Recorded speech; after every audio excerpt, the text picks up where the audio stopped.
Your mind is either your greatest weapon or your biggest weakness. And right now, if you're honest with yourself, it's probably working against you. Every single day, your brain is running programs that keep you small, keep you average, and keep you trapped in patterns that are slowly destroying your potential. These aren't just bad habits we're talking about. These are mental viruses that have infected your subconscious and are literally rewiring your brain for mediocrity. While 99% of people live their entire lives as prisoners to their own minds, completely unaware that they're being controlled by invisible forces, you're about to discover how to break free from that mental prison and reprogram your brain for success. By the time you finish this video, you will understand exactly how your mind creates these destructive patterns, why willpower and motivation will never save you, and most importantly, the precise system to eliminate weak habits at their source and replace them with automatic success behaviors. This isn't about positive thinking or motivational fluff. This is about understanding the neuroscience of habit formation and using that knowledge to literally rewire your brain. So if you're ready to stop being a victim of your own mind and start being the architect of your thoughts, let's begin. Chapter 1. The hidden enemy inside your brain. Right now, as you're listening to this, your brain is running thousands of automated programs that you have no conscious awareness of. Every thought you think, every emotion you feel, every action you take is being influenced by neural pathways that were carved into your mind through years of repetition. And here's the terrifying truth that most people never realize. The majority of these programs are working against you. Your subconscious mind, which controls 95% of your daily thoughts and actions, has been programmed by your past experiences, your environment, your fears, and the limiting beliefs that were installed in you since childhood. It's running on outdated software that was designed to keep you safe, not successful. Every time you procrastinate, every time you choose the easy path over the hard one, every time you sabotage your own progress, that's not you making those decisions. That's your subconscious running its default programming. Think about the last time you wanted to change something about your life. Maybe you wanted to wake up early, exercise consistently, eat healthier, or stop wasting time on social media. You probably started with enthusiasm, made some progress for a few days or weeks, and then slowly slipped back into your old patterns. You told yourself you lacked willpower or motivation, but that's not what happened.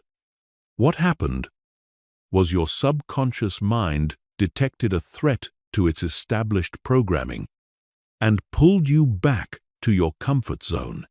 Your brain has a negativity bias that's hardwired from evolution. It's designed to focus on threats, problems, and everything that could go wrong. This was useful when our ancestors needed to survive in dangerous environments. But in today's world, this same programming is sabotaging your success. Your brain is constantly scanning for reasons why you can't achieve your goals, why you're not good enough, and why you should stay exactly where you are. Every weak habit you have is not a character flaw or a lack of discipline. It's a neural pathway that's been strengthened through repetition until it became automatic. When you reach for your phone first thing in the morning, when you procrastinate on important tasks, when you choose immediate gratification over long-term success, you're not making conscious decisions. You're being controlled by neural programs that run below your conscious awareness. The most successful people in the world understand this fundamental truth. You cannot change your life without changing your mind. They don't rely on willpower or motivation because they know these are finite resources that will eventually run out. Instead, They focus on reprogramming their subconscious mind to work for them instead of against them. They understand that lasting change happens at the neural level, not at the surface level of conscious decision-making. But here's what's even more disturbing. Most people go through their entire lives never realizing they're being controlled by these invisible forces. They think their thoughts are their own, their decisions are conscious choices, and their habits are just who they are. They accept mediocrity as their reality because they don't understand that they have the power to rewrite their mental programming. The first step to breaking free from weak habits is recognizing that you are not your thoughts, you are not your emotions, and you are definitely not your automatic behaviors. You are the observer of these things. And as the observer, you have the power to change them. But only if you're willing to go deeper than surface-level solutions and address the root cause of all weak habits. Your subconscious programming, Chapter 2. Why your current approach to habits is failing you. Let me guess how you've tried to change your habits in the past. You identified a bad habit you wanted to eliminate. You tried to stop doing it through sheer willpower. And when that didn't work, you beat yourself up and concluded that you just don't have enough discipline. Or maybe you tried the opposite approach. You focused on building new, positive habits by forcing yourself to do them every day until they became automatic. Both of these approaches are fundamentally flawed and doomed to fail. The reason 92% of people fail to achieve their goals and eliminate their weak habits has nothing to do with lack of willpower or discipline. It has everything to do with the fact that they're fighting the wrong battle. They're trying to change their behaviors at the conscious level while ignoring the subconscious programming that's actually driving those behaviors. Here's what happens when you rely on willpower to change habits. Willpower is like a muscle that gets tired with use. Every decision you make throughout the day depletes your willpower reserves. By the evening, when your willpower is exhausted, your subconscious programming takes over and pulls you right back into your old patterns. This is why people can be disciplined all day and then binge on junk food at night. It's why they can resist temptation for weeks and then completely fall off track in a moment of weakness. Most habit advice tells you to start small, be consistent, and track your progress. While these strategies can help at the surface level, they're missing the most critical component: addressing the underlying beliefs and neural patterns that created the weak habit in the first place. You can try to build a new habit of waking up early. But if your subconscious mind believes that you're not a morning person, if it associates early mornings with discomfort and struggle, it will sabotage your efforts every single time. The self-help industry has sold people the lie that changing habits is just about changing behaviors. But behaviors are just the visible symptoms of deeper mental programs. If you only focus on changing the behavior without changing the underlying program, you're essentially putting a band-aid on a broken bone. The habit might disappear temporarily, but it will always return because the root cause is still there. Another reason your current approach is failing is that you're trying to eliminate habits instead of replacing them. Here's a fundamental principle of neuroscience. You cannot simply delete a neural pathway. Once a neural pathway is formed, it remains in your brain forever. The only way to overcome a weak habit is to create a stronger neural pathway that overrides it. This is why people who try to quit smoking by just stopping often fail. But those who replace smoking with a healthier habit like exercise have much higher success rates. Most people also make the mistake of trying to change too many habits at once. They get motivated, and decide they're going to wake up early, exercise daily, eat perfectly, meditate, read more, and eliminate all their bad habits simultaneously. This overloads their conscious mind and depletes their willpower faster than ever. Your brain can only handle so much change at once, and when you overwhelm it, it will default back to its original programming. The biggest mistake people make is fighting against their weak habits instead of understanding them. Every habit, even the ones you consider bad, exists because it serves some function in your life. Maybe procrastination protects you from the fear of failure. Maybe scrolling social media provides temporary relief from stress or boredom. Maybe overeating gives you comfort when you're feeling overwhelmed. Until you understand what function your weak habits are serving and find healthier ways to meet those underlying needs, you'll always be fighting an uphill battle. Your brain is not designed to eliminate habits. It's designed to automate behaviors to conserve energy. This is why trying to break habits through force rarely works long-term.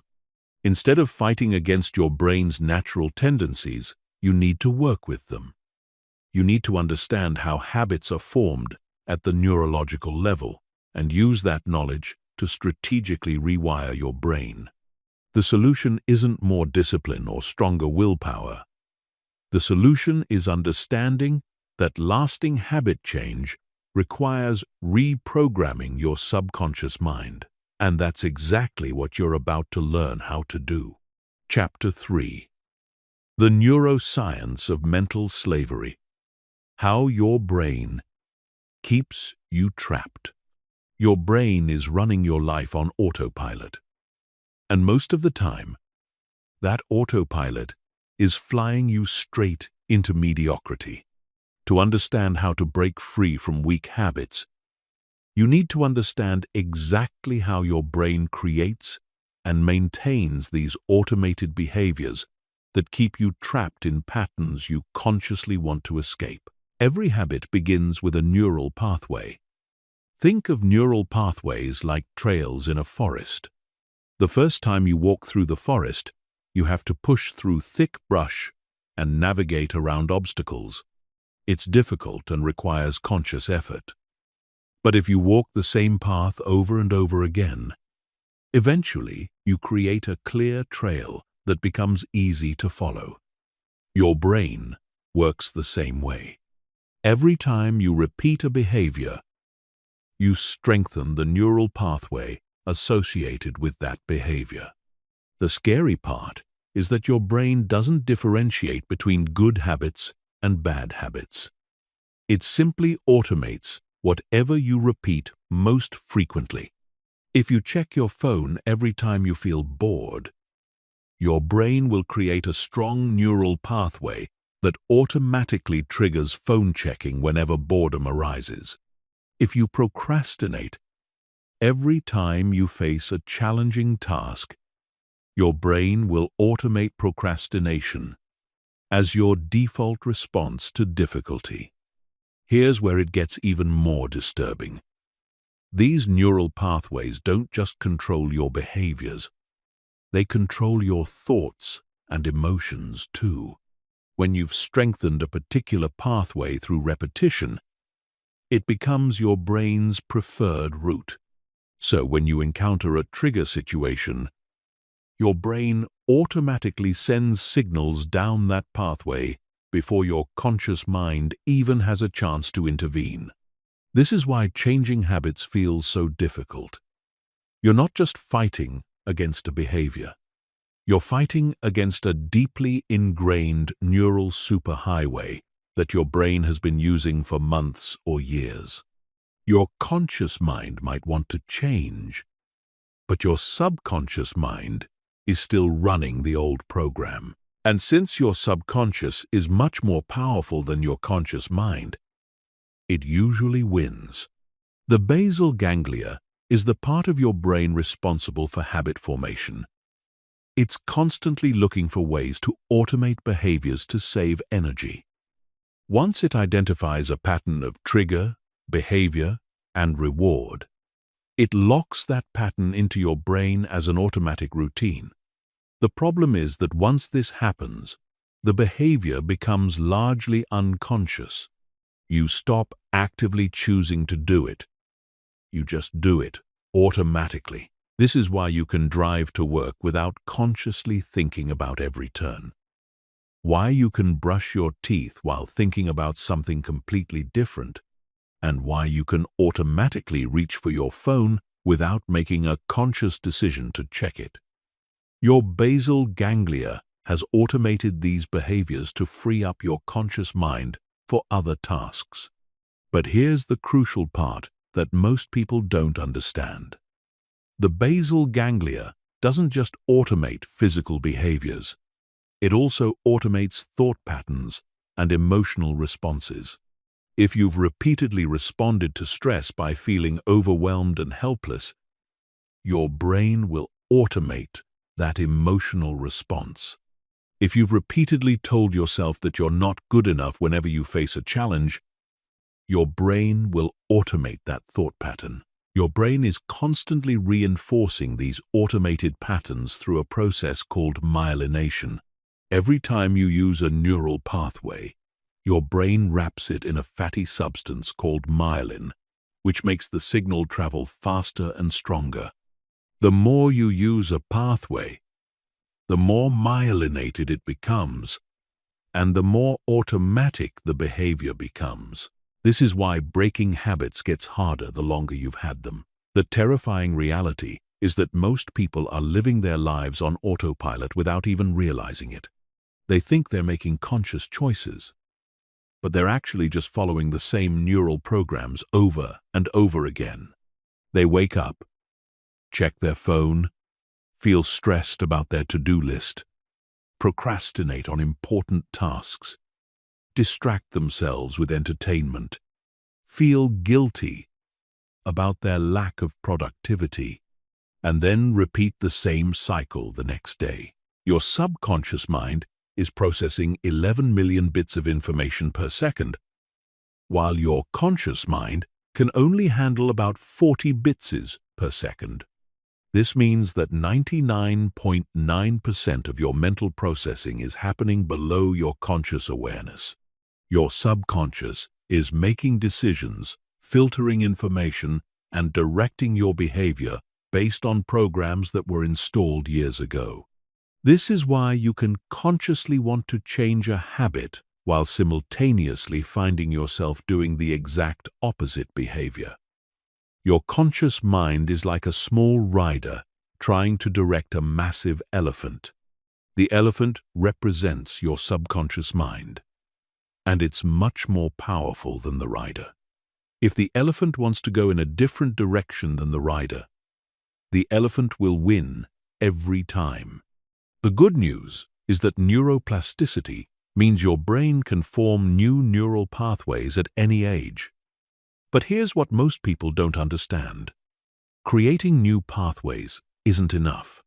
You have to make them stronger than the old pathways.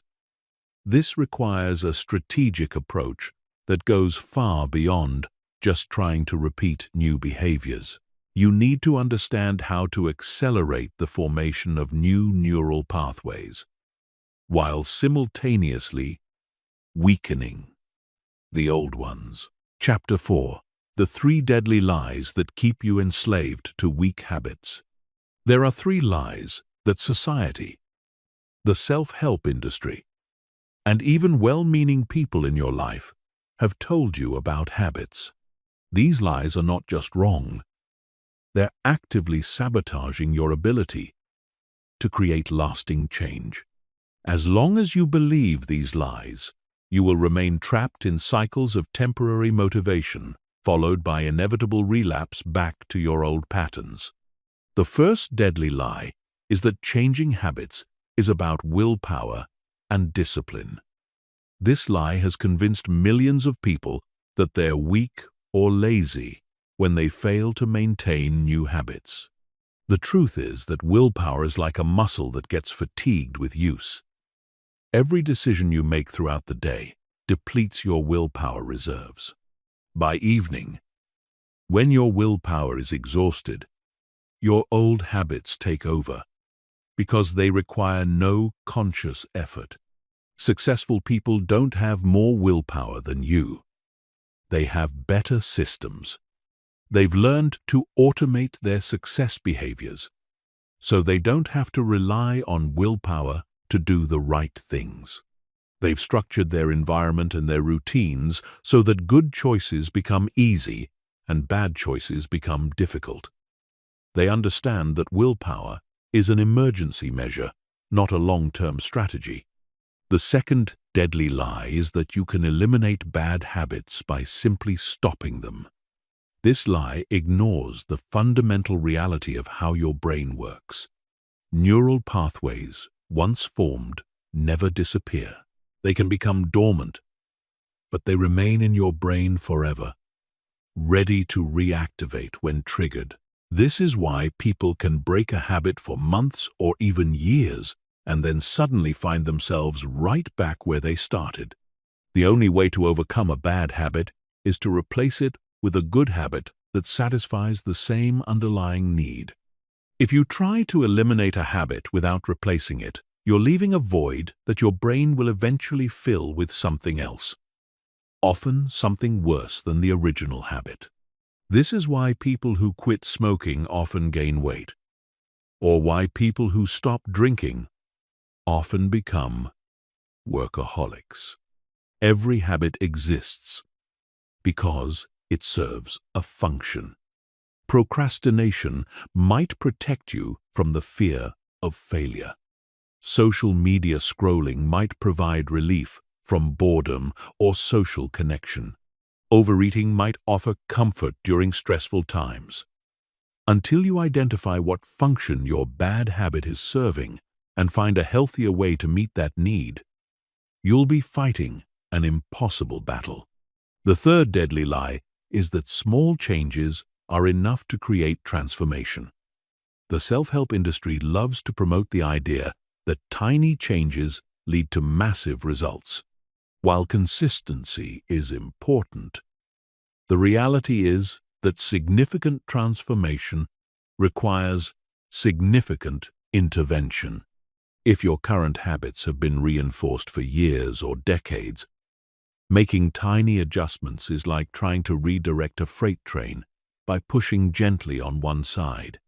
Real transformation happens when you create enough leverage to break through your existing patterns. This means making changes that are significant enough to disrupt your current neural programming. It means creating new experiences that are so different from your current reality that they force your brain to form new pathways. The start small advice can actually keep you trapped in mediocrity, because small changes don't generate enough momentum to overcome the gravitational pull of your existing habits. Small changes feel safe and comfortable, which is exactly why they don't work. Your brain only creates new neural pathways when it perceives that change is necessary for survival or significant reward. These three lies have created a culture of people who are constantly trying and failing to change their habits. They start with enthusiasm, make some progress, encounter resistance from their old programming, and then conclude that they just don't have what it takes.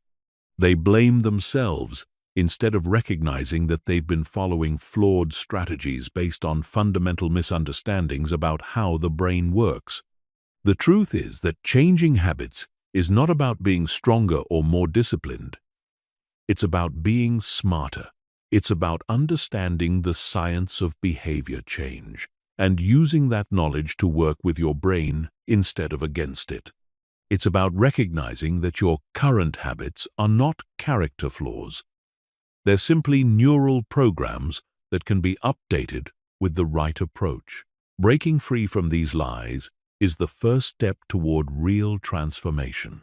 Once you understand that willpower is not the answer, that replacement is more effective than elimination, and that significant change requires significant intervention, you can stop beating yourself up for past failures and start implementing strategies that actually work. The people who achieve lasting change are not superhuman. They simply understand how their brains work and use that knowledge to their advantage. They've learned to hack their own neural programming to create automatic success behaviors. And that's exactly what you're about to learn how to do. Chapter 5. The Identity-Based Transformation System.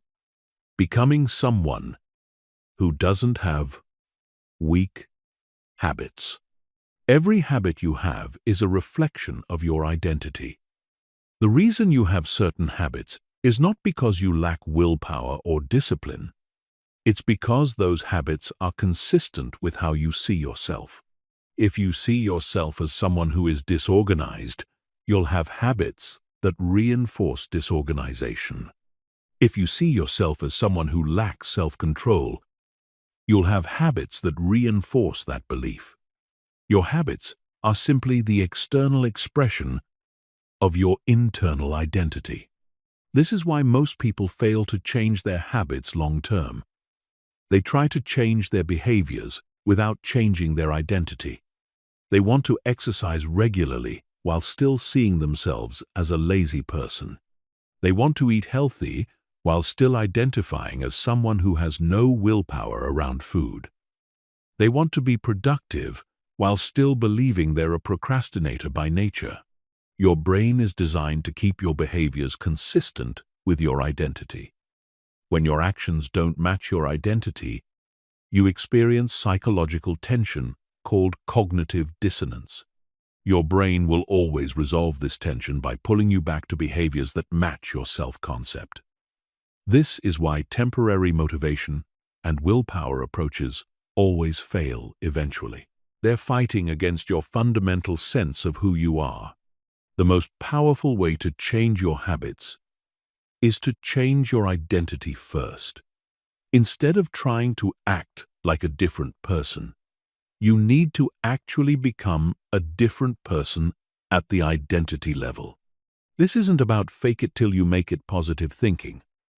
This is about systematically rewiring your self-concept through evidence-based identity transformation. Your identity is not fixed. It's simply a collection of beliefs you have about yourself, and beliefs can be changed. Every time you perform an action, you're casting a vote for the type of person you believe yourself to be. Every time you go to the gym, you're voting for the identity of being a fit person. Every time you choose a healthy meal, you're voting for the identity of being someone who takes care of their body. Every time you do the hard work instead of procrastinating, you're voting for the identity of being a disciplined person.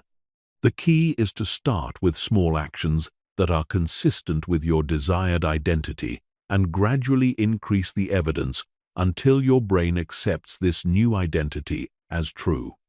If you want to become someone who doesn't procrastinate, start by doing one small task immediately instead of putting it off.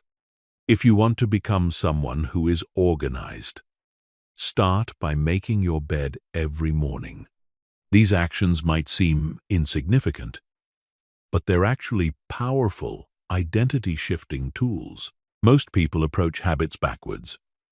They focus on what they want to achieve instead of who they want to become. They say, "I want to lose 20 pounds," instead of, "I want to become someone who takes excellent care of their body." They say, "I want to read more books," instead of, "I want to become someone who values continuous learning." When you focus on outcomes instead of identity, you're setting yourself up for failure because outcomes are temporary, but identity is permanent. Identity-based change works because it aligns your conscious goals with your subconscious programming. When you truly see yourself as a disciplined person, discipline stops feeling like something you have to force yourself to do. It becomes something you naturally do because it's who you are. When you see yourself as someone who values their health, making healthy choices becomes automatic because unhealthy choices would be inconsistent with your identity. The fastest way to change your identity is through what I call identity evidence collection. Every day, you need to collect evidence that supports your desired identity. This means consciously choosing actions, no matter how small, that are consistent with who you want to become.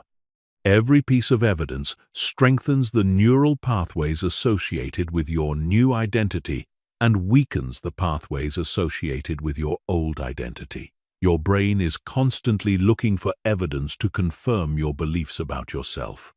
If you believe you're undisciplined, your brain will notice every time you procrastinate and ignore every time you follow through on a commitment. If you believe you're someone who takes action, your brain will notice every time you do something productive and downplay the times you don't.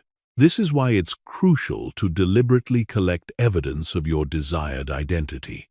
Keep a daily record of every action you take that's consistent with who you want to become. Celebrate these moments, no matter how small they seem. Your brain will start to pay attention to this evidence and gradually shift your self-concept accordingly. The most successful people understand that they are not trying to build habits. They are trying to reinforce their identity. They don't say, "I'm trying to exercise more." They say, "I'm the type of person who takes care of their body." They don't say, "I'm trying to be more productive." They say, "I'm the type of person who makes things happen." This subtle shift in language represents a fundamental shift in approach that makes all the difference. When your identity changes, your habits change automatically. You don't have to force yourself to act differently, because acting differently becomes natural. This is the difference between temporary behavior change and permanent transformation. Identity change creates habits that stick because they're not something you do. They're expressions of who you are. Chapter 6. The Environmental Reprogramming Protocol. How your surroundings control your mind. Your environment is silently programming your brain every single moment of every single day. And most people have no idea this is happening. While you're focused on trying to build willpower and discipline, your environment is working against you, triggering weak habits and making failure almost inevitable. The most successful people understand a fundamental truth that average people completely ignore. You don't rise to the level of your goals, you fall to the level of your environment. Every single thing in your physical space is either reinforcing your desired identity or undermining it. Every app on your phone, every item on your desk, every snack in your kitchen, every piece of furniture in your room is sending signals to your subconscious about who you are and what behaviors are normal for you. Your brain is constantly scanning your environment for cues about how to behave. And these environmental triggers are far more powerful than your conscious intentions. Here's what most people don't understand. Your environment doesn't just influence your behavior, it literally rewires your brain. Every time you encounter an environmental cue that triggers a habit, you strengthen the neural pathway between that cue and the behavior. If your phone is always visible, your brain strengthens the connection between seeing your phone and checking it. If junk food is easily accessible in your kitchen, your brain strengthens the connection between being in the kitchen and eating unhealthy food. The people who successfully eliminate weak habits don't rely on willpower to resist temptation. They design their environment so that temptation doesn't exist in the first place. They understand that every decision they have to make throughout the day depletes their mental energy. So they minimize the number of decisions required by making their environment work for them instead of against them. Environmental design works because it leverages your brain's natural tendency to automate behaviors. Instead of fighting against this automation, you're working with it by ensuring that the automated behaviors serve your goals rather than sabotage them. When your environment consistently promotes certain behaviors, those behaviors become automatic without requiring any conscious effort. The first step in environmental reprogramming is conducting what I call an environmental audit.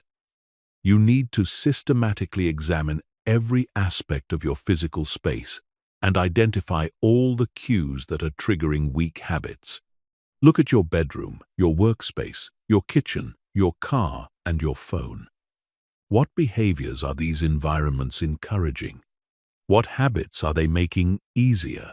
What temptations are they presenting? Most people's environments are designed for failure without them realizing it. They have their phone charging next to their bed, ensuring that checking social media is the first and last thing they do each day. They have junk food visible in their kitchen, making unhealthy eating the path of least resistance. They have their workspace cluttered with distractions, making focus almost impossible. They've created environments that make weak habits inevitable and strong habits difficult. The solution is to reverse engineer your environment based on the identity you want to embody. If you want to become someone who reads regularly, make books visible and accessible while making distractions like TV and phone less prominent. If you want to become someone who exercises consistently, lay out your workout clothes the night before and remove any barriers to exercise. If you want to become someone who eats healthy, stock your kitchen with nutritious foods and remove processed foods from easy reach. Environmental reprogramming works on multiple levels simultaneously. It reduces the friction for good habits while increasing the friction for bad habits. It provides visual reminders of your desired identity throughout the day. It eliminates decision fatigue by making the right choice the obvious choice. It leverages social proof by surrounding yourself with items and spaces that reflect who you want to become. Your phone deserves special attention because it's probably the most psychologically manipulative device in your environment. Social media companies have spent billions of dollars studying how to make their apps as addictive as possible. They use variable reward schedules, social validation mechanisms, and fear of missing out triggers to keep you checking constantly. Your phone is literally designed to hijack your attention and create compulsive checking behaviors. The solution is not to rely on willpower to resist your phone. The solution is to strategically design your phone environment to support your goals. Remove social media apps and replace them with educational apps. Turn off all non-essential notifications. Use grayscale mode to make your phone less visually appealing. Create friction for distracting apps by moving them to hard-to-reach folders or using app timers and restrictions. Your physical workspace has an enormous impact on your productivity and focus. A cluttered, disorganized workspace creates mental clutter and makes deep work almost impossible. Your brain interprets clutter as unfinished tasks, which creates background stress and reduces cognitive performance. A clean, organized workspace signals to your brain that you're someone who values, focus, and gets things done. The lighting, temperature, and noise levels in your environment also affect your brain function and behavior patterns. Poor lighting can cause fatigue and reduce motivation. Excessive noise can increase stress hormones and impair concentration. Uncomfortable temperatures can drain mental energy and make you more likely to choose easy, comfortable behaviors over challenging ones. Environmental design also includes the digital environments you inhabit. The websites you visit, the content you consume, the people you follow on social media, and the videos you watch are all programming your brain and shaping your beliefs about what's possible. If you're constantly consuming content that reinforces limiting beliefs or promotes weak habits, you're essentially programming yourself for failure. The most powerful environmental change you can make is surrounding yourself with people who embody the identity you want to develop. Your social environment is the strongest environmental factor influencing your behavior. If you spend time with people who have weak habits, those habits will seem normal and acceptable. If you spend time with people who have strong habits, those habits will become your new normal. Remember, your environment is not neutral. It's either helping you become who you want to be or preventing you from becoming who you want to be.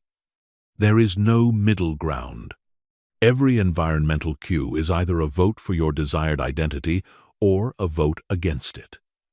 The people who achieve lasting transformation understand that changing their environment is not optional. It's essential. Chapter 7. The Neural Pathway Replacement System. How to overwrite weak habits at the brain level. Your weak habits exist as neural superhighways in your brain, and trying to eliminate them through willpower is like trying to stop a freight train with your bare hands. The only way to overcome a deeply ingrained habit is to build a stronger neural pathway that overrides it. This is not about suppressing or fighting your old habits. This is about strategically replacing them with new neural programs that serve your goals. Understanding this principle will completely change how you approach habit change. Most people try to eliminate habits by simply stopping the behavior, but this leaves the underlying neural pathway intact and ready to reactivate at the first sign of stress or weakness. Successful habit change requires building new pathways that are stronger, more automatic, and more rewarding than the old ones. Every habit follows what neuroscientists call the habit loop. Cue, routine, reward. The cue is the trigger that initiates the habit. The routine is the behavior itself. And the reward is the benefit your brain receives from completing the routine. Your brain automates this loop to conserve energy, which is why habits become unconscious over time. To replace a weak habit, you need to identify each component of this loop and systematically reprogram it. The cue is the environmental or internal trigger that starts the habit sequence. This could be a specific time of day, a particular location, an emotional state, the presence of other people, or an immediately preceding action. Your brain has learned to associate this cue with the routine that follows, creating an automatic trigger response pattern. Identifying your habit cues requires careful observation and honest self-reflection. Most people are unconscious of their habit cues, which is why they feel like their weak habits just happen automatically without any warning. But every habit has a cue, and once you identify it, you can begin to disrupt the automatic pattern. Start paying attention to what happens immediately before you engage in a weak habit. What were you thinking? How were you feeling? Where were you? What time was it? Who was around you? The routine is the behavior itself, and this is what most people focus on when trying to change habits. But the routine is just the visible symptom of a deeper neural program. Trying to change the routine without addressing the cue and reward is like trying to change the direction of a river without changing the landscape that guides its flow. The routine will always revert to its original pattern unless you change the underlying structure. The reward is what your brain gets from completing the habit, and this is the most misunderstood component of habit change. The reward is not always obvious or logical. The reward for checking social media might not be entertainment. It might be social connection or relief from boredom. The reward for procrastinating might not be laziness. It might be protection from the fear of failure or judgment. Every weak habit exists because it provides some type of reward, even if that reward is ultimately harmful or counterproductive. Your brain doesn't judge whether rewards are good or bad for your long-term success. It simply seeks to repeat behaviors that provide immediate neurochemical satisfaction. Understanding what reward your weak habit is providing is crucial for finding a healthier replacement. The neural pathway replacement system works by keeping the same cue and reward while changing the routine. This leverages your brain's existing neural infrastructure while redirecting it toward a more beneficial behavior. For example, if your cue is feeling stressed and your current routine is scrolling social media for the reward of distraction, you could replace the routine with deep breathing or exercise, while maintaining the same cue and achieving a similar reward. This approach works because it doesn't require building entirely new neural pathways from scratch.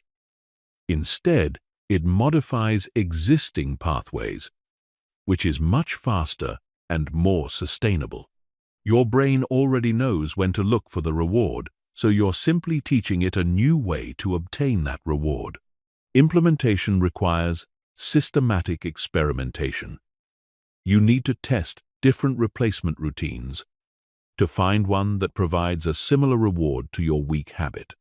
This might take several attempts, and you need to be patient with the process.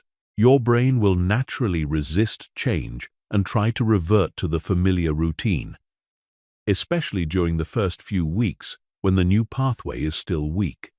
The key to accelerating neural pathway replacement is increasing the reward value of your new routine. If your replacement habit provides a bigger or more satisfying reward than your weak habit, your brain will naturally prefer it over time. This might mean gamifying your new habit, tracking your progress, celebrating small wins, or linking it to a bigger sense of purpose and identity. Repetition is crucial for strengthening new neural pathways. But not all repetition is equal.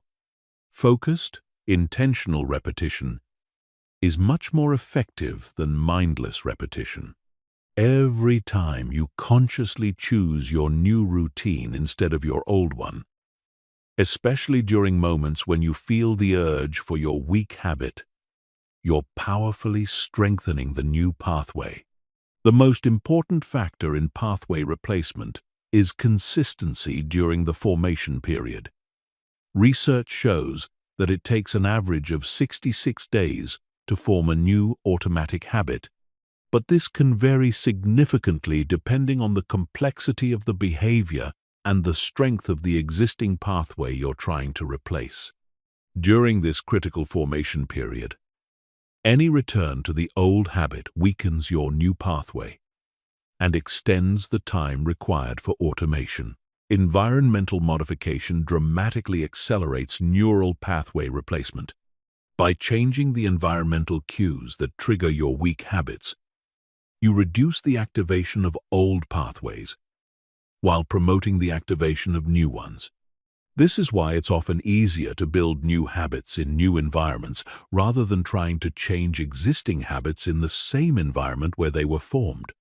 The ultimate goal is to make your new habit more automatic than your old habit. When this happens, you'll find yourself naturally choosing the beneficial behavior without conscious effort or decision-making. Your new neural pathway will become the default route your brain takes when encountering the trigger cue, and your weak habit will fade into dormancy. Chapter 8. The Compound Destruction Protocol. Understanding how small, weak habits destroy your entire life.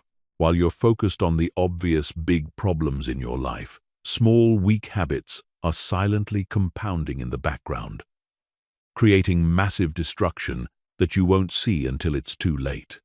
Most people dramatically underestimate the long-term impact of their daily choices because the consequences aren't immediately visible. But compound effects work both ways. Just as small positive actions compound into extraordinary results, small negative actions compound into extraordinary failure. The Compound Destruction Protocol reveals how seemingly insignificant weak habits accumulate over time to create the life you don't want. Every time you choose immediate gratification over long-term success, every time you avoid discomfort instead of embracing growth, every time you distract yourself instead of facing reality, you're not just making an isolated bad decision. You're casting a vote for a version of yourself that you'll eventually have to live with. Here's what makes compound destruction so dangerous. It operates below the threshold of immediate consequence. Checking your phone once doesn't ruin your focus. Skipping exercise for one day doesn't destroy your health.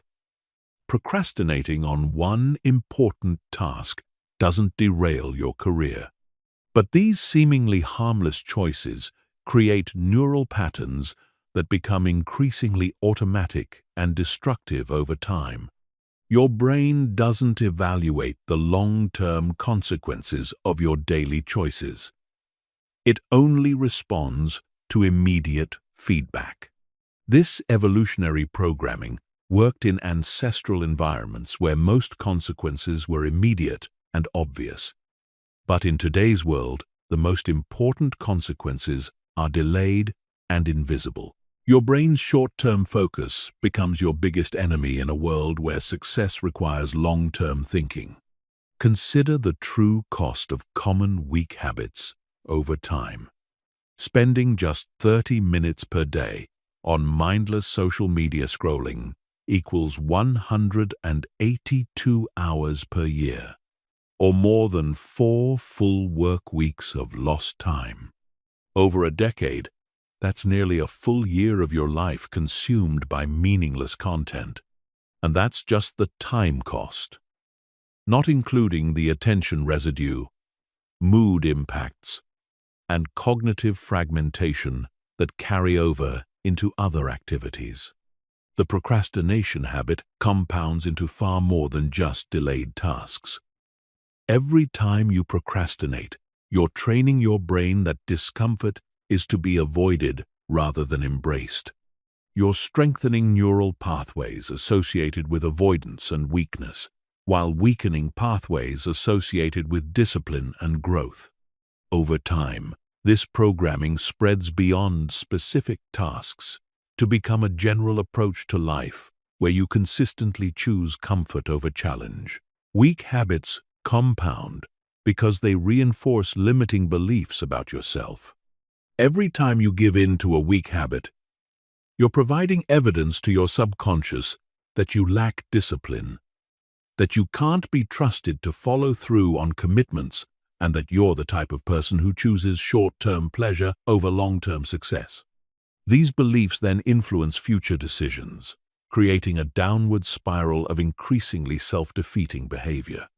The attention destruction caused by weak habits might be the most devastating compound effect of all.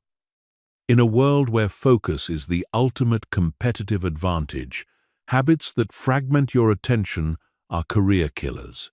The constant task switching caused by checking emails, notifications, and social media doesn't just waste time, it literally rewires your brain for distraction and makes deep work progressively more difficult.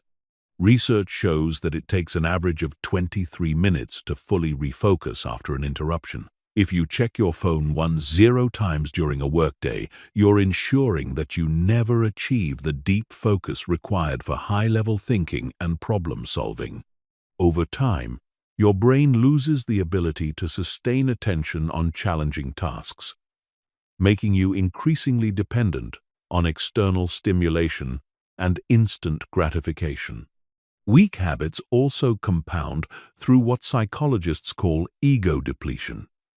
Every time you resist a temptation or make a difficult choice, you exhaust your willpower reserves.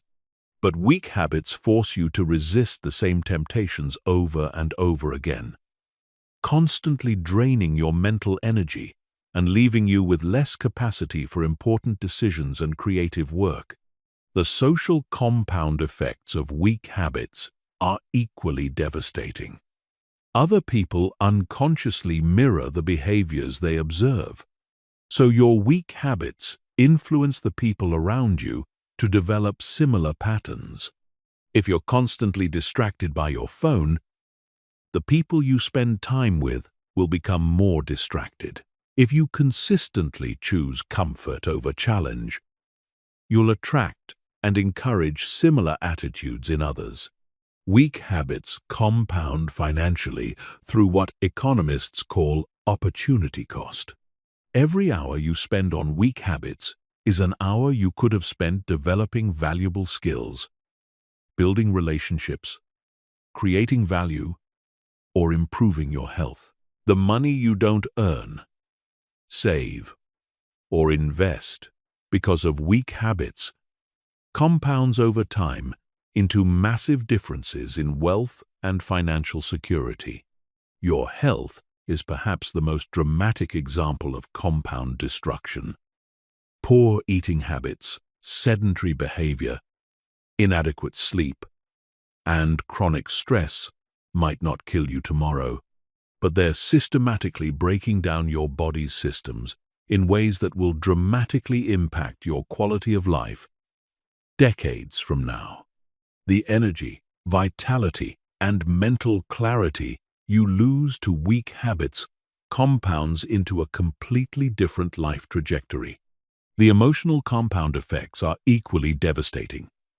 Weak habits often provide temporary relief from negative emotions, but they never address the underlying causes of those emotions.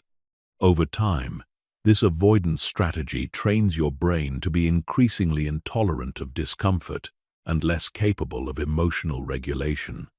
You become progressively more dependent on external sources of comfort and less able to find satisfaction in meaningful but challenging activities. Understanding compound destruction changes how you evaluate your daily choices. Instead of asking whether a choice will hurt you today, you start asking whether it's moving you toward or away from the person you want to become. You begin to see that every choice is either building the life you want or building the life you don't want. There is no neutral. The people who achieve extraordinary success understand that success is not about making perfect choices. It's about consistently making slightly better choices that compound over time. They understand that their current reality is the compound result of thousands of small decisions made over years, and their future reality will be determined by the small decisions they make starting today. Breaking free from compound destruction requires shifting from short-term thinking to long-term thinking. You need to develop the ability to feel the future consequences of your present choices, even when those consequences aren't immediately visible. This requires training your brain to value delayed gratification over immediate pleasure and to see temporary discomfort as an investment in future success. Chapter 9. The Mental Toughness Training System. Building an unbreakable mind that automatically rejects weak habits. Mental toughness is not about being emotionally numb or suppressing your feelings. Mental toughness is about developing the psychological resilience to consistently choose long-term success over short-term comfort. even when everything inside you is screaming for the easy path. It's about building a mind that automatically rejects weak habits, because weakness has become incompatible with your core identity. Most people misunderstand mental toughness completely. They think it's about grinding through pain or forcing yourself to do things you hate. But true mental toughness is about developing such a strong sense of purpose and identity that difficult choices become easy choices. When you have mental toughness, you don't have to force yourself to avoid weak habits. You naturally avoid them because they're inconsistent with who you are. Your current level of mental toughness was shaped by years of either avoiding discomfort or embracing it. Every time you chose the easy path when a hard path was available, you trained your brain that discomfort is something to be avoided. Every time you quit when things got difficult, you reinforced neural pathways associated with giving up. Your brain learned that you're the type of person who chooses comfort over growth. But mental toughness is not a fixed trait. It's a skill that can be developed through deliberate practice.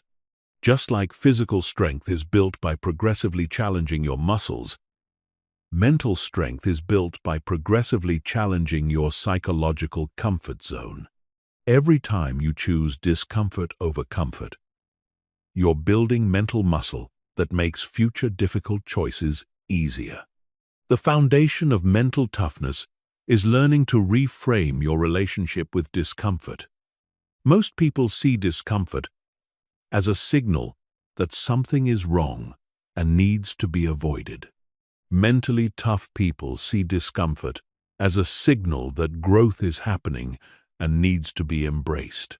They understand that all meaningful progress requires moving through discomfort, and they've trained themselves to associate temporary discomfort with long-term success. This reframing process literally rewires your brain's response to challenging situations. Instead of activating fight-or-flight responses when you encounter difficulty, your brain begins to activate growth and learning responses. Stress hormones like cortisol are replaced with growth hormones like testosterone and growth factors that actually enhance performance and resilience. Mental toughness training requires systematically exposing yourself to controlled discomfort in order to expand your tolerance for stress and challenge. This is not about punishing yourself or creating unnecessary suffering. It's about strategically building your capacity to handle the inevitable difficulties that come with pursuing meaningful goals. The most effective mental toughness training involves 3 types of challenges. Physical challenges that push your body beyond its comfort zone. Cognitive challenges that force your brain to work harder than it wants to. And emotional challenges that require you to act despite fear or anxiety. Each type of challenge strengthens different aspects of mental resilience. Physical challenges are the most straightforward because they provide immediate feedback about your mental state. Cold showers, intense exercise, fasting, or other forms of controlled physical stress teach your brain that you can handle discomfort without breaking. Every time you stay in a cold shower longer than you want to, you're proving to your subconscious that you're stronger than your immediate impulses. Cognitive challenges involve forcing your brain to focus despite distractions, solve difficult problems despite frustration, or learn complex skills despite confusion.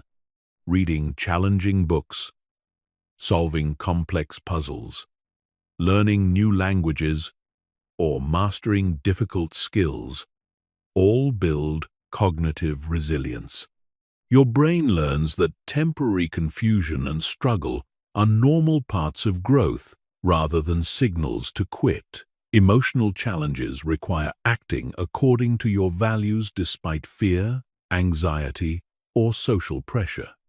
This might mean having difficult conversations, taking calculated risks, standing up for your beliefs, or pursuing goals that others don't understand. Every time you act courageously despite emotional discomfort, you strengthen your emotional resilience and expand your capacity for future challenges. The key to effective mental toughness training is progressive overload, the same principle used in physical training. You start with challenges that are difficult but manageable, and gradually increase the intensity as your mental capacity grows. If you try to take on challenges that are too far beyond your current capacity, you'll overwhelm your nervous system and potentially create trauma rather than growth. Mental toughness also requires developing what psychologists call distress tolerance, the ability to experience negative emotions without immediately trying to escape or numb them. Most weak habits are escape mechanisms that people use to avoid uncomfortable emotions like boredom, anxiety, loneliness, or frustration. When you develop distress tolerance, you no longer need these escape mechanisms because you can sit with discomfort without being overwhelmed by it. Meditation and mindfulness practices are powerful tools for building distress tolerance because they train your brain to observe thoughts and emotions without immediately reacting to them. You learn that thoughts and emotions are temporary experiences that arise and pass away, rather than permanent aspects of your identity that must be acted upon. Self-talk is a critical component of mental toughness because the way you interpret challenges determines how you respond to them. Mentally tough people have trained themselves to use empowering self-talk that reframes challenges as opportunities and setbacks as learning experiences. They've eliminated victim language and excuse-making from their internal dialogue. The stories you tell yourself about your capabilities and potential have enormous power over your behavior. If you tell yourself that you're naturally weak or undisciplined, you'll unconsciously look for evidence to confirm this belief. If you tell yourself that you're becoming stronger and more capable every day, you'll unconsciously look for evidence to confirm that belief instead. Mental toughness training also involves systematically eliminating sources of mental weakness from your life. This includes reducing exposure to negative media, avoiding people who reinforce limiting beliefs, and eliminating activities that drain your mental energy without providing meaningful value. You need to protect your mental environment just as carefully as you protect your physical environment. The ultimate goal of mental toughness training is developing what psychologists call anti-fragility, the ability to become stronger as a result of stress and challenges rather than being weakened by them. When you reach this level, setbacks become opportunities for growth, criticism becomes fuel for improvement, and obstacles become stepping stones to greater success. Chapter 10. The 90-Day Neural Reprogramming Challenge. The complete system to eliminate weak habits forever. Everything you've learned up to this point has been building toward this moment. The complete 90-day system that will eliminate your weak habits at the neurological level and replace them with automatic success behaviors. This is not another temporary motivation program. This is a comprehensive protocol designed to rewire your brain based on cutting-edge neuroscience research and battle-tested by thousands of people who have successfully transformed their lives. The 90-day timeframe is not arbitrary. Neuroscience research shows that it takes approximately 66 to 90 days of consistent practice to fully automate a new behavior and create lasting changes in brain structure. This is the minimum amount of time required for new neural pathways to become stronger than old ones and for new behaviors to become truly automatic rather than consciously controlled. The system is divided into 3 30-day phases, each designed to build upon the previous phase and address different aspects of neural reprogramming. Phase 1 focuses on disrupting old patterns and creating initial momentum. Phase 2 focuses on building new neural pathways and strengthening your desired identity. Phase 3 focuses on automation and long-term sustainability. During Phase 1, your primary goal is pattern disruption.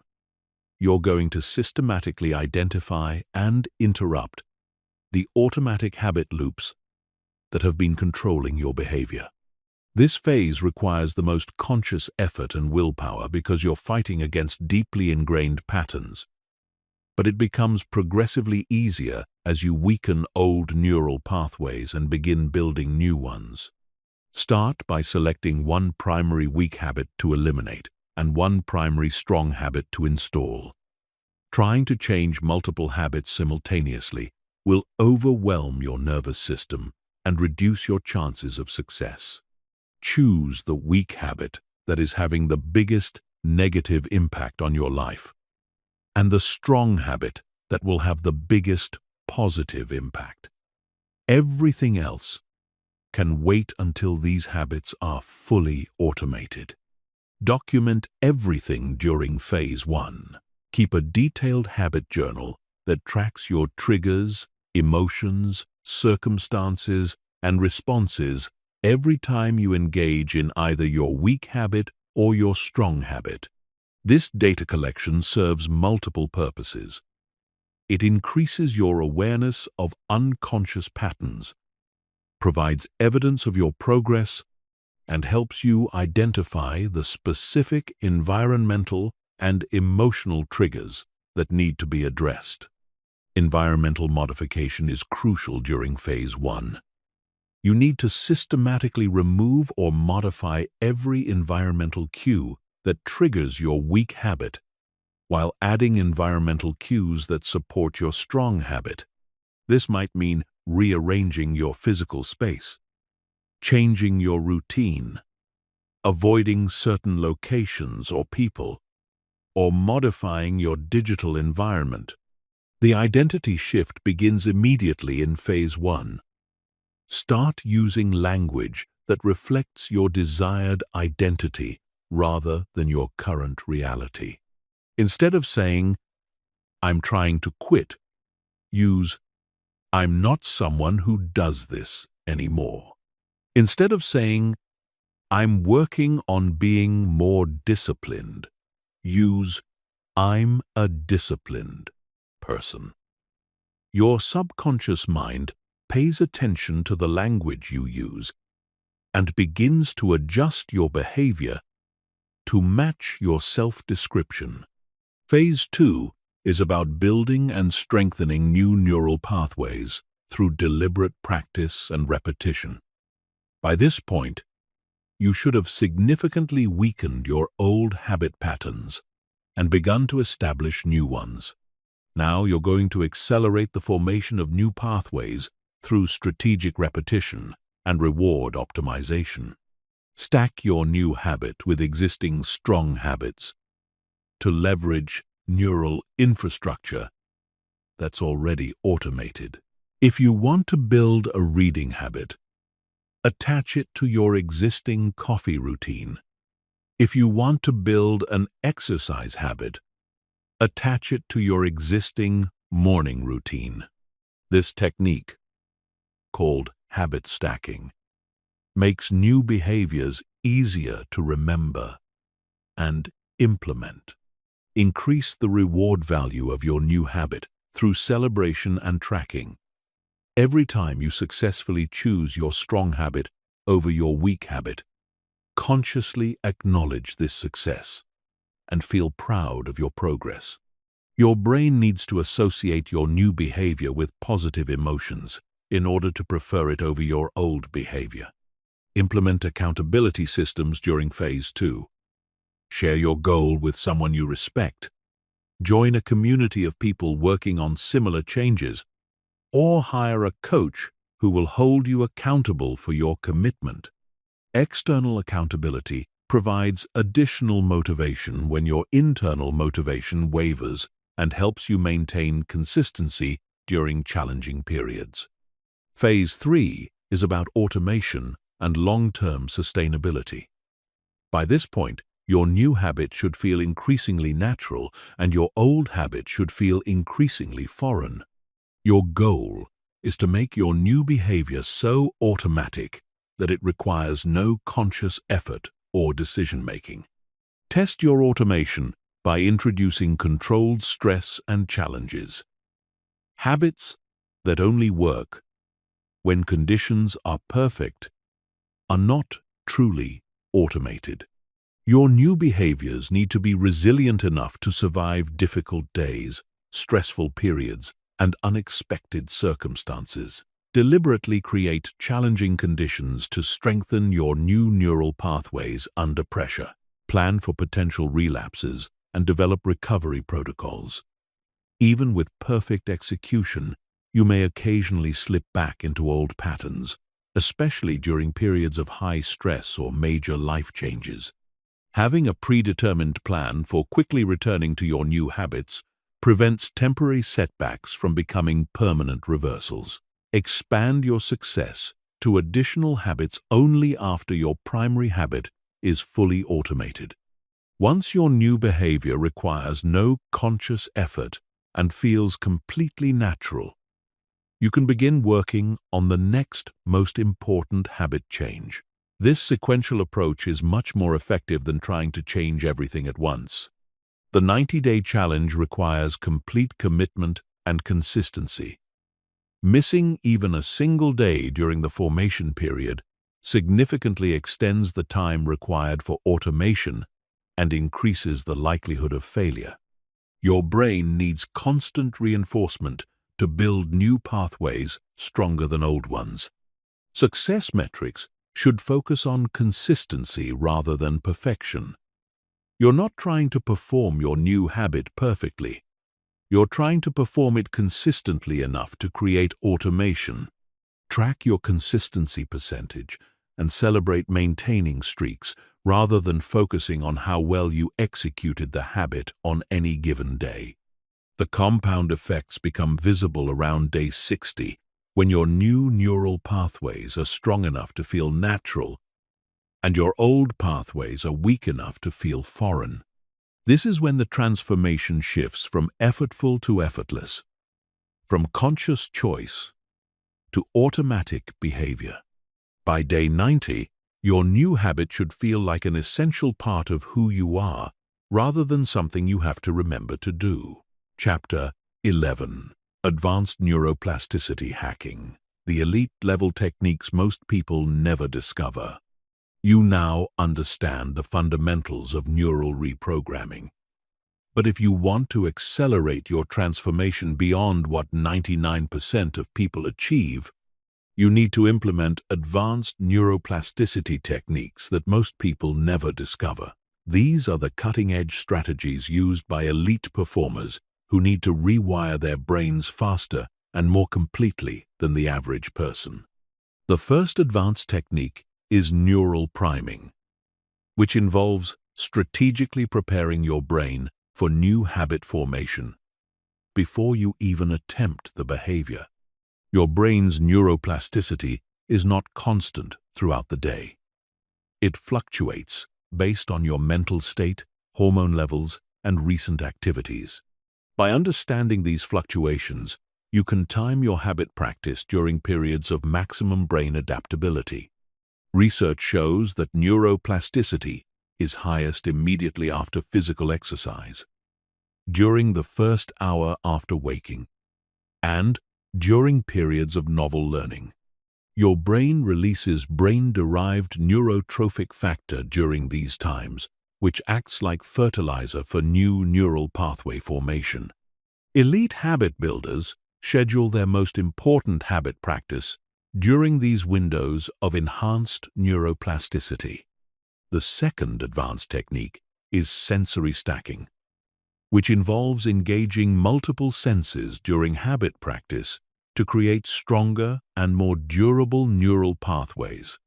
Most people only engage one or two senses when building habits, but your brain forms much stronger memories and automated behaviors when multiple sensory channels are activated simultaneously. For example, if you're building a reading habit, don't just read silently. Read aloud while walking in a specific location with particular background music and a distinctive scent in the air. This creates a multi-sensory neural network that makes the habit much easier to trigger and much more resistant to extinction.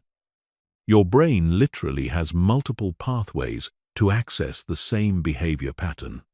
Emotional amplification is perhaps the most powerful neuroplasticity hack available. Emotions are not just feelings, they're neural chemicals that determine how strongly memories are encoded and how quickly behaviors become automatic. Habits formed during states of intense emotion become automated much faster than habits formed in neutral emotional states. This means you need to intentionally create emotional intensity around your new habits. Connect your habit to your deepest values and most important life goals. Visualize the long-term consequences of success and failure with vivid emotional detail. Create rituals and celebrations that generate positive emotions when you complete your habit. Your brain will prioritize behaviors that are emotionally significant. The third technique is cognitive load manipulation. Your brain's ability to form new habits is inversely related to the amount of mental processing it's doing simultaneously. When your cognitive load is high, your brain defaults to existing automated patterns. When your cognitive load is low, your brain is more open to forming new patterns. This is why it's easier to build new habits early in the morning, when your mental energy is fresh, rather than late at night when your brain is exhausted. It's also why simplifying your environment and reducing decision fatigue during habit formation periods dramatically improves success rates. Elite performers systematically reduce cognitive load during habit formation periods to maximize neuroplasticity. Temporal clustering is an advanced technique that involves practicing your new habit multiple times in short bursts rather than once for a longer duration. Instead of doing one 30-minute workout, you might do 3 10-minute movement sessions spread throughout the day. This creates more opportunities for neural reinforcement and faster pathway development. The spacing effect shows that distributed practice is more effective than massed practice for creating lasting neural changes. Your brain needs time to consolidate new patterns between practice sessions, and multiple shorter sessions provide more consolidation opportunities than single longer sessions. Interference pattern disruption involves deliberately practicing your new habit in different contexts, locations, and circumstances to create robust neural pathways that can't be disrupted by environmental changes. Most people practice habits in the same location and context every day, which creates context-dependent learning that breaks down when circumstances change. Elite habit builders deliberately vary the conditions under which they practice their habits. They practice their morning routine in different locations, at different times, and under different circumstances. This creates context-independent neural pathways that are much more resilient and adaptable. Mirror neuron activation involves practicing your habit while observing others who have already mastered similar behaviors. Mirror neurons fire both when you perform an action and when you observe others performing the same action. This neural mirroring accelerates learning and habit formation by activating the neural pathways associated with the behavior even when you're not actively practicing. Watch videos of people who have mastered the habits you want to develop. Spend time with people who naturally embody the behaviors you're trying to automate. Your mirror neurons will fire and strengthen the neural pathways associated with these behaviors. making them easier to execute when you practice them yourself. The final advanced technique is neural pathway competition, which involves deliberately practicing competing behaviors to strengthen your desired neural pathway through contrast. Instead of just practicing your new habit, you also practice consciously choosing your new habit over your old habit in simulated scenarios. For example, if you're eliminating a social media habit, practice pulling out your phone and then deliberately choosing to put it away without checking it. This creates a stronger neural pathway for impulse control because your brain is actively choosing the new behavior over the old one rather than just avoiding the trigger situation entirely. These advanced techniques require more sophistication and planning than basic habit formation strategies, but they can reduce the time required for automation from 90 days to as little as 30 days for simple habits. They're particularly valuable for people who need to make rapid changes due to career demands, health requirements, or major life transitions. The key to implementing advanced neuroplasticity techniques is systematic experimentation.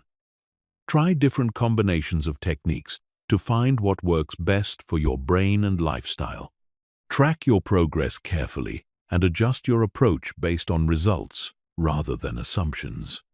Elite performance requires elite strategies, and these techniques will put you in the top 1% of people who successfully transform their habits. Chapter 12. Resistance Protocols.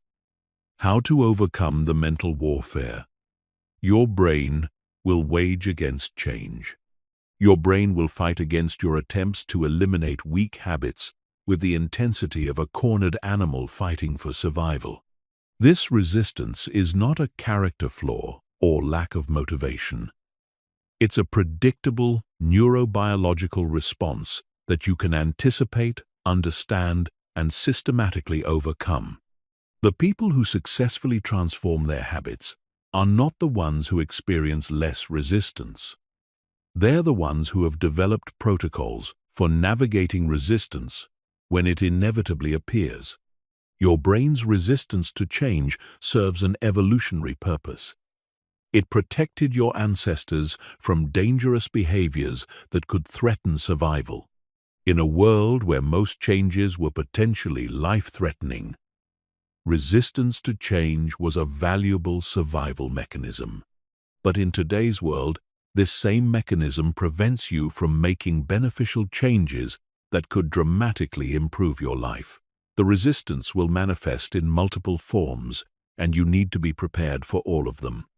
Emotional resistance appears as anxiety, fear, frustration, or overwhelming feelings when you try to practice new habits. Cognitive resistance appears as rationalization, excuse-making, and mental stories that justify returning to old patterns. Physical resistance appears as fatigue, restlessness, or physical discomfort when engaging in new behaviors.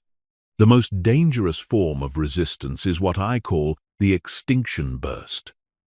This is a temporary but intense increase in your old habit, urges that occurs when your brain realizes its existing programs are being threatened. Just like a light bulb burns brightest right before it burns out, your weak habits will seem more compelling than ever during the period when they're actually dying. Most people interpret the extinction burst as evidence that their new approach isn't working, so they give up right before their breakthrough. They don't realize that intense cravings and urges are actually positive signs that indicate old neural pathways are being successfully disrupted. The extinction burst typically occurs between days 10 and 30 of habit change, and knowing it's coming allows you to prepare for it. The first resistance protocol is cognitive reframing. When resistance appears, instead of fighting against it or trying to suppress it, you're going to reframe it as evidence of progress. Resistance means your brain recognizes that change is happening and is activating its defense mechanisms. The stronger the resistance, the more significant the change you're creating. Develop specific phrases that you'll use when resistance appears. This discomfort means I'm growing. This resistance proves I'm breaking through old patterns.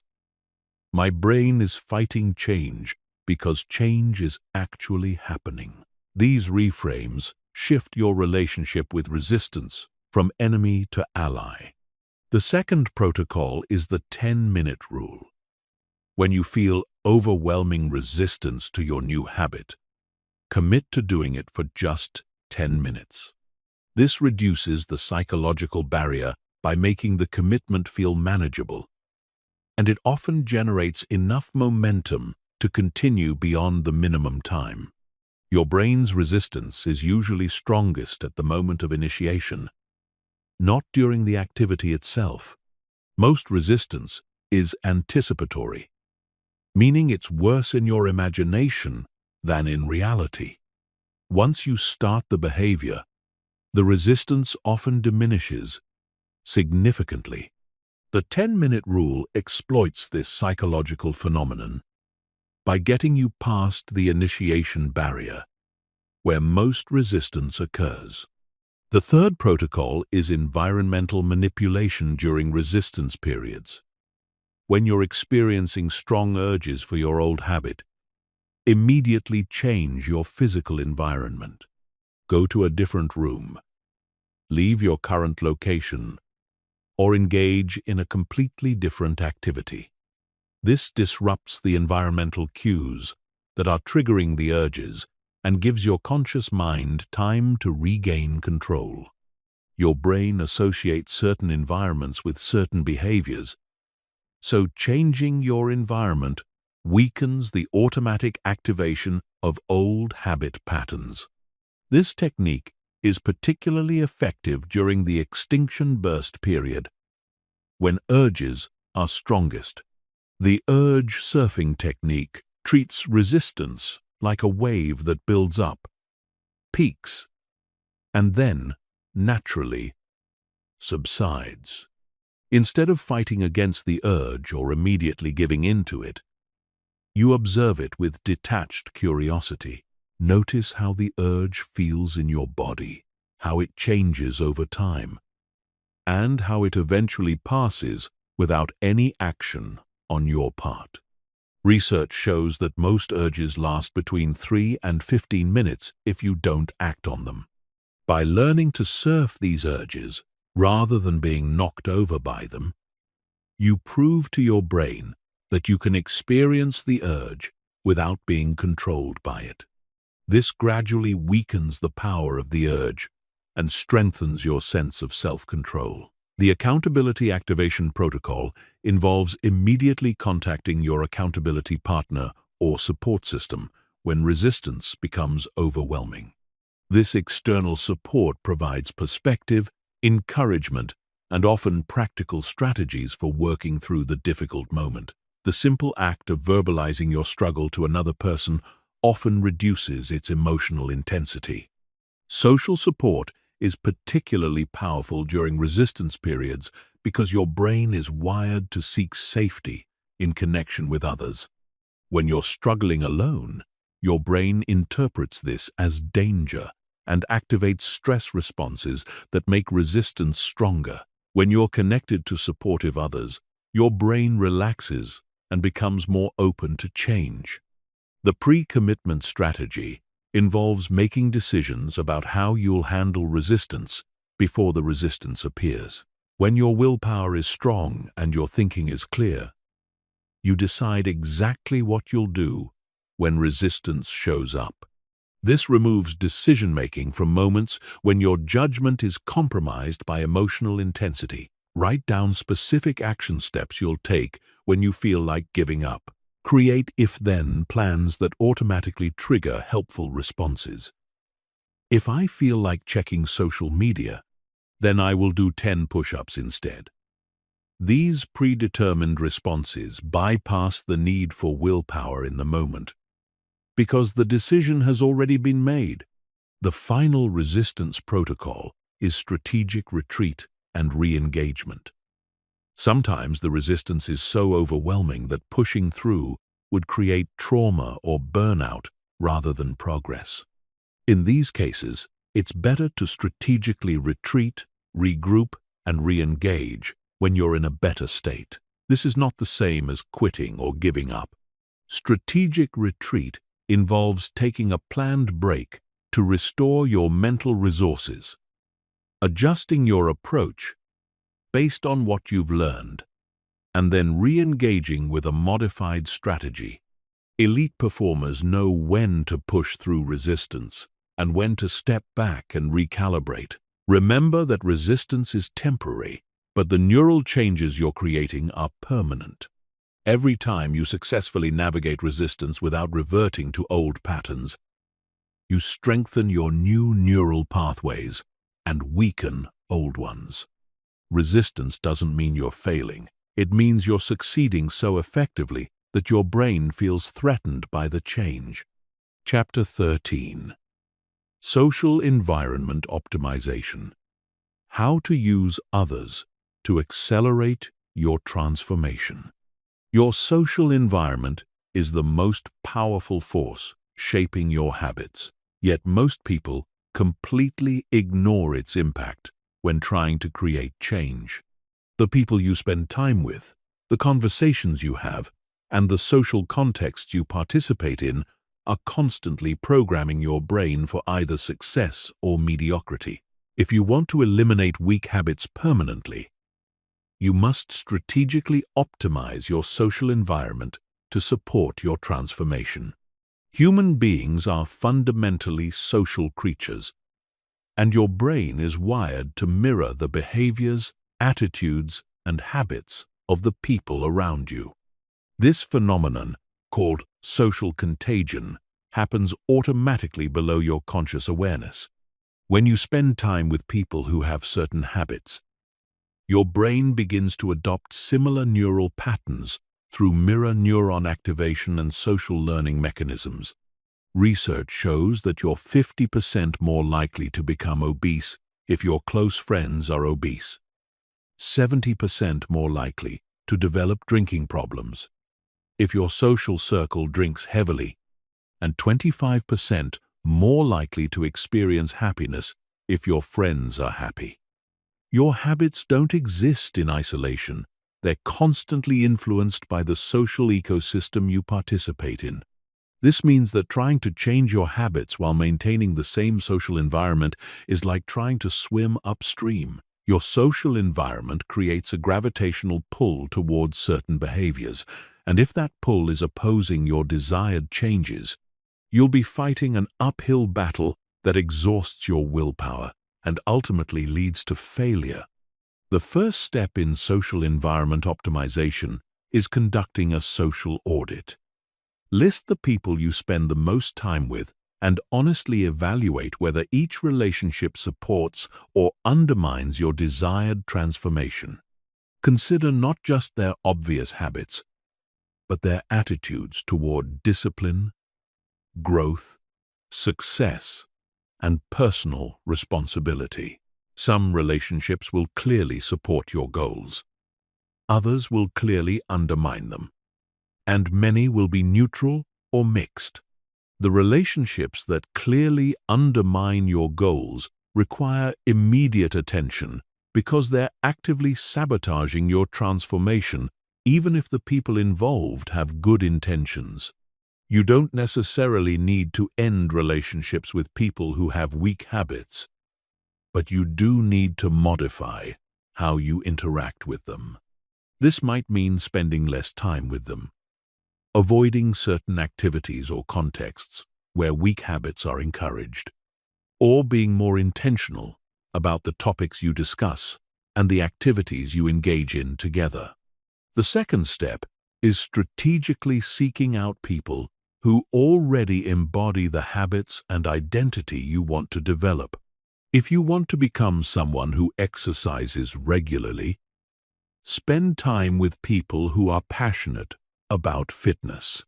If you want to become someone who reads consistently, join book clubs or online communities focused on learning and intellectual growth.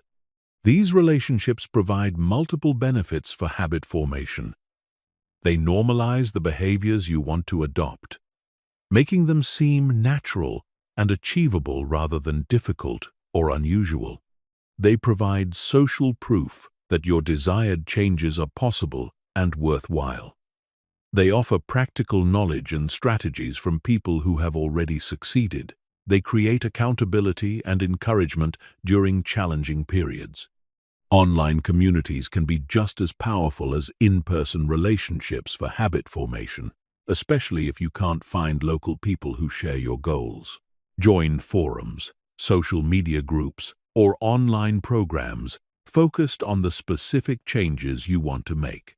Participate actively rather than just lurking, and focus on giving value to others rather than just seeking help for yourself.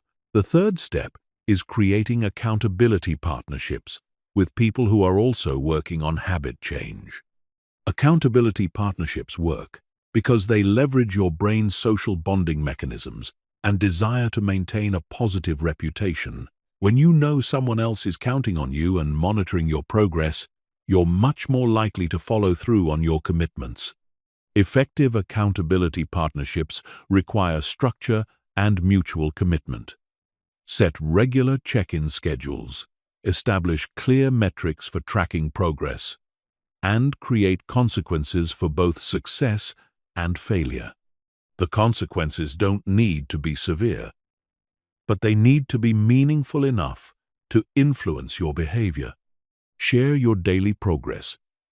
Discuss challenges and obstacles. Celebrate successes together, and problem-solve difficulties as a team. The key is creating genuine investment in each other's success, rather than just superficial progress reporting. The fourth step is environmental anchoring, which involves consistently practicing your new habits in social contexts that support and reinforce them. Instead of trying to build new habits in isolation, practice them around people who already have similar habits or who are working towards similar goals. For example, if you're building a reading habit, do your reading in libraries, coffee shops, or other locations where reading is normal and expected. If you're building an exercise habit, work out in gyms or join fitness classes where exercise is the social norm.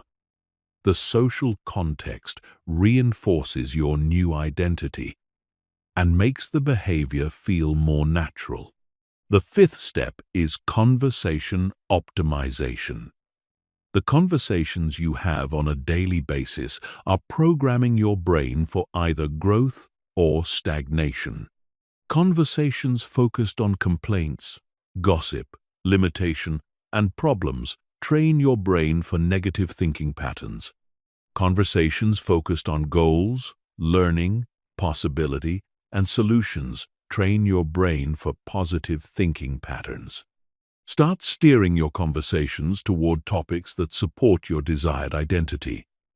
Ask people about their goals and growth, rather than their problems and complaints. Share your own learning and progress rather than your struggles and frustrations. The language you use and the topics you focus on literally rewire your brain over time. Social modeling is perhaps the most powerful social environment tool. Identify specific people who have already mastered the habits you want to develop and study their behaviors, thinking patterns, and decision-making processes. You're not trying to copy them exactly, but rather to understand the mental models and behavioral patterns that enable their success. Spend time with these people if possible, or study them through interviews, podcasts, books, or other content they've created. Pay attention to how they think about challenges, how they structure their days, what they prioritize, and how they talk about their habits. Your brain will unconsciously absorb these patterns and begin implementing them in your own life. The final step is creating social consequences and rewards for your habit change. Make your goals public in appropriate contexts. Join challenges or competitions related to your habits, and create social celebrations for your progress. Your brain responds powerfully to social recognition and approval, so leveraging these mechanisms accelerates habit formation. Remember that social environment optimization is not about manipulation or using people. It's about creating mutually beneficial relationships that support everyone's growth and success. The best social environments are ones where everyone is committed to helping each other become better versions of themselves. Chapter 14. Maintenance and Evolution. How to make your new identity permanent and continue growing forever. Successfully eliminating weak habits and building strong ones is just the beginning of your transformation journey. The real challenge is maintaining these changes over the long term and continuing to evolve your identity as your life circumstances change. Most people who successfully create initial change fail to maintain it because they don't understand the ongoing maintenance requirements for sustained transformation. Your brain never stops changing. Neuroplasticity continues throughout your entire life, which means your habits are never completely fixed or permanent. This is both an opportunity and a challenge. It means you can continue improving and adapting throughout your life. But it also means you must actively maintain your positive changes or risk sliding back into old patterns. The maintenance phase begins approximately 90 days after you start implementing new habits, when the behaviors have become largely automatic, but haven't yet become deeply ingrained parts of your identity. This is a critical period because many people become overconfident in their progress and reduce their vigilance just when continued attention is most important. The first maintenance principle is progressive overload for habits, borrowed from the world of physical training. Just like muscles need progressively greater challenges to continue growing stronger, your habits need progressively greater challenges to continue developing. Once a habit becomes easy and automatic, you need to add complexity, increase the frequency, or raise the standards to prevent stagnation. For example, if your daily reading habit has become automatic, you might challenge yourself to read more difficult books, increase your reading time, or add note-taking and reflection to your reading practice. The goal is not to make habits harder for the sake of difficulty, but to ensure they continue serving your growth and development rather than becoming mindless routines. The second principle is habit ecosystem thinking. Your habits exist as an interconnected ecosystem, where each habit influences and supports the others. As you add new habits and refine existing ones, you need to consider how they fit together as a cohesive system rather than treating them as isolated behaviors. Strong habit ecosystems have natural synergies where each habit makes the others easier and more rewarding. Exercise habits support learning habits by improving brain function. Learning habits support productivity habits by increasing knowledge and skills. Productivity habits support health habits by creating time and resources for self-care. Design your habits to reinforce each other rather than competing for your limited time and energy. The third principle is seasonal adaptation. Your life circumstances will change over time, due to career transitions, relationship changes, health challenges, family obligations, and other life events.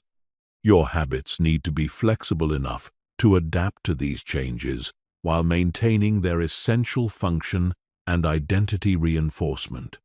This requires developing what I call habit modularity, the ability to modify the specific behaviors while maintaining the underlying identity and purpose.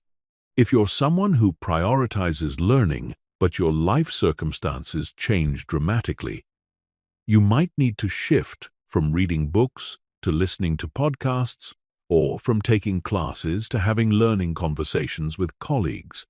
The fourth principle is identity evolution. Your identity is not static. It should continue evolving as you grow and develop new capabilities. The person you become through eliminating weak habits is not the final version of yourself. It's simply the next version. Successful long-term transformation requires continuously expanding your identity to encompass new levels of excellence and capability. This means periodically reassessing your habits to ensure they're still serving your highest potential rather than just maintaining your current level. Ask yourself, what would the next level version of myself do differently? What new habits would serve my continued evolution? What existing habits need to be upgraded or refined? The fifth principle is failure resilience. No matter how strong your habits become, you will occasionally fail to maintain them due to stress, illness, travel, or unexpected life events.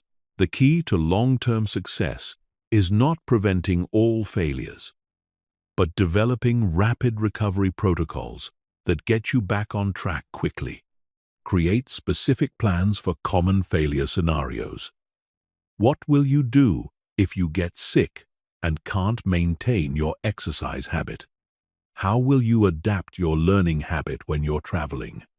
How will you maintain your productivity habits during stressful periods? Having predetermined recovery plans prevents temporary setbacks from becoming permanent reversions. The rapid recovery protocol involves 3 steps. Acknowledge the setback without self-judgment. Identify the specific circumstances that led to the failure, and immediately return to your habit routine at the next available opportunity. The length of the setback is less important than the speed of your return to consistency. The sixth principle is continuous education and optimization. Stay connected to new research and strategies related to habit formation and personal development. Your understanding of how to create and maintain positive changes should continue deepening over time. What works at the beginning of your journey may not be optimal as you develop greater sophistication and capability. Join communities of people who are also committed to long-term growth and development. Share your experiences, learn from others, and stay inspired by people who are ahead of you on the journey. Continuous learning prevents complacency and ensures your approach continues evolving with your needs. The seventh principle is teaching and mentoring. One of the most effective ways to cement your own transformation is to help others who are earlier in their journey. Teaching requires you to articulate and clarify your understanding, which deepens your own knowledge. Mentoring creates accountability and purpose that strengthens your commitment to maintaining your own positive changes. Look for opportunities to share your experience and knowledge with others who are struggling with similar challenges. This might involve formal mentoring relationships, creating content that helps others, or simply being more open about your own journey with friends and family members who could benefit from your insights. The final principle is celebration and reflection. Regularly acknowledge and celebrate your progress, both the major milestones and the daily consistencies. Your brain needs positive reinforcement to maintain motivation for continued growth. Create rituals for recognizing your achievements and reflecting on how far you've come. Keep a long-term progress journal that tracks not just your habit consistency, but the broader life changes that have resulted from your transformation. Document improvements in your energy, relationships, career, health, and overall life satisfaction. This creates a powerful motivation source during challenging periods and reminds you why the effort is worthwhile. Remember that maintenance is not about perfection. It's about persistence. The goal is not to never fail or struggle, but to keep growing and improving over time. Every day you maintain your positive habits is a day you're becoming a stronger, more capable version of yourself. The compound effects of this consistency will create results that far exceed what you can currently imagine. Chapter 15. The Point of No Return. Your new life begins now. Everything you've learned in this program has led to this moment.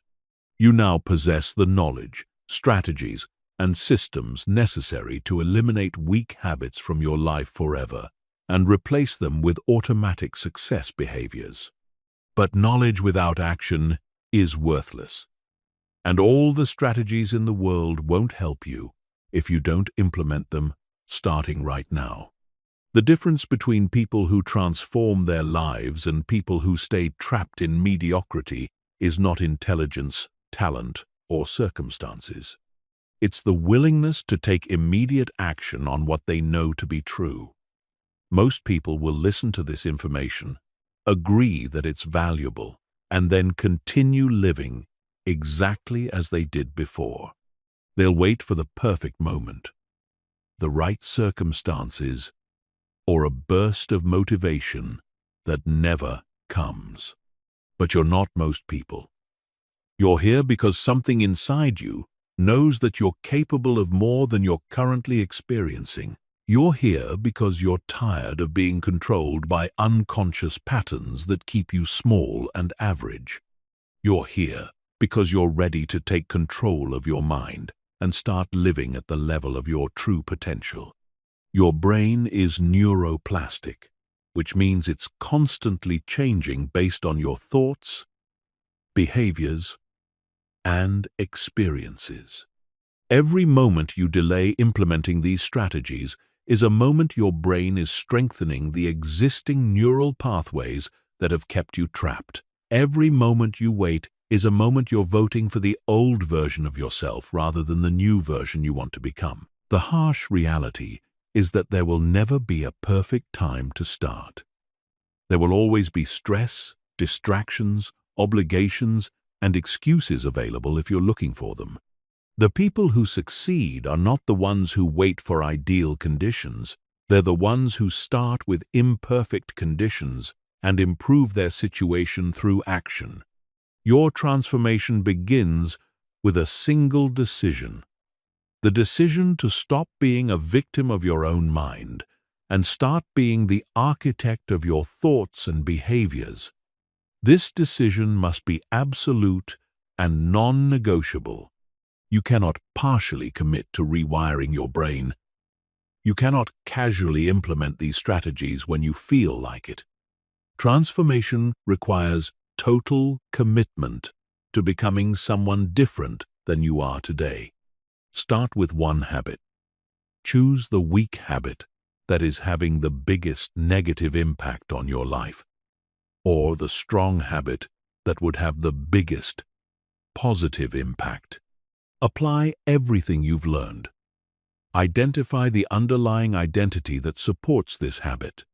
Design your environment to make success inevitable. Use the neural pathway replacement system, implement accountability mechanisms, and commit to 90 days of consistent practice. Document everything. Keep a detailed record of your triggers, emotions, successes, and failures. This data will become invaluable as you refine your approach and expand to additional habits. Your transformation story will inspire others and remind you of your own capability during challenging moments. Understand that resistance is inevitable and prepare for it. Your brain will fight against these changes with everything it has. You will experience urges, rationalization, emotional intensity, and moments when giving up feels like the only rational choice. These experiences are not signs of failure. They're signs that your transformation is working so effectively that your brain feels threatened. Connect with others who are on similar journeys. Join communities, find accountability partners, and surround yourself with people who support your growth rather than your comfort. Your social environment will either accelerate your transformation or sabotage it. Choose people who inspire you to become better rather than people who enable you to stay the same. Celebrate every victory, no matter how small it seems.